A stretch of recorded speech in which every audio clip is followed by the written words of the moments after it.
పరమగీతము 1వ అధ్యాయము 5వ వచనంలో ఒక మాట ఉన్నది.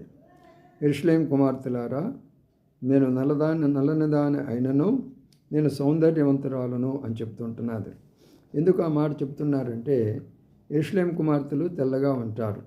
వాళ్ళు నల్లగా ఉన్నవారిని లెక్క చేయరు. ఈ లోకంలో కూడా చాలామంది వాళ్ళ అందచందాలను బట్టి మిగతా వారిని తక్కువగా భావిస్తారు. అందుకని మరి దేవుడు కోరేది బహిరంగమైనటువంటి అందం కాదు, కానీ ఆంతరంగికమైనటువంటి అందం కావాలంటాడు. 1 పేతురు పత్రిక 3వ అధ్యాయం అంటున్నాడు.